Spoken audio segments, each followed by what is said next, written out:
time to add our YouTube video. So let's find our spring roll video on YouTube. By the way, um, I don't just make pages for class about spring rolls.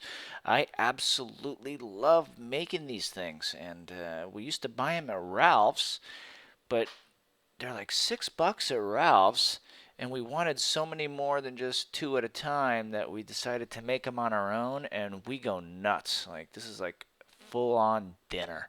I don't even want to admit to how many I could eat. Anyhow, I digress.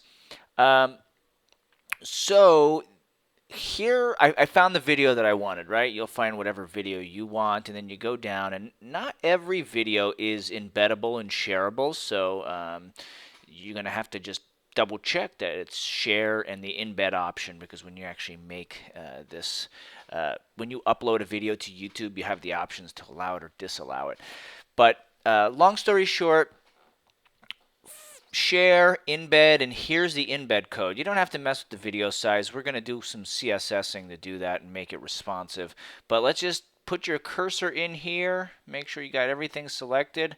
Copy, and then go back to your page. And right underneath directions, we're going to pop in our code, and it's an iframe. Now, remember that thing that I said about that thing before? I'm sure you do. No, remember what I said about the HTTP and HTTPS? Now, it's sort of an important thing. We see it again, so let me explain it again. When you copy and paste code from outside sources like YouTube, like MailChimp, like any place that has copy and pastable embed code, they take out the HTTP part.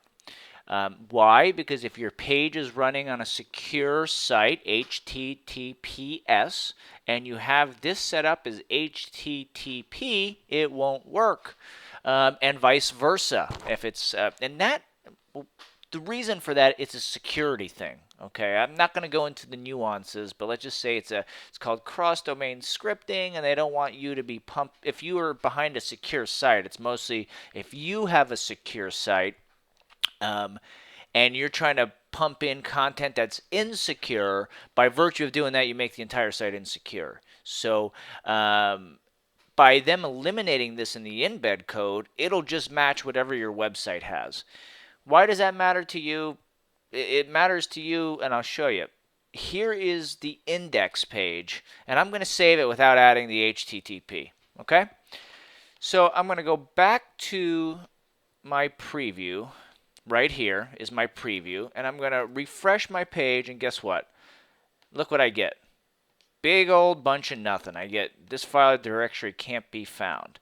But if I'm using Chrome, right-click, inspect element, if I look, I see that I, in fact, have that iframe in there. I'm going, hey, bro, why isn't it working? Well, bro, it's not working because you're missing the HTTP over there. So this will work, actually. If I upload this to my web host, this is going to work because then it's live on HTTP. But while I'm developing locally, it won't work. So I have to add it here, go back, yummy recipe project. Let me close this, and now let me give it a refresh, and look, it shows up. Whew, those look good, man. Anyhow, keep that in mind. You're going to need to add that. So this is a big long video on how to show you to do something really simple, which is copy and paste some YouTube code. But really what I'm trying to enforce is this whole concept of when you're copying and pasting stuff from external sources, and then you're working when I copy and paste HTML code or embeds like this from external sources, and you put it into your code and you're working locally. If you don't add that, it's going to not work. So keep that in mind.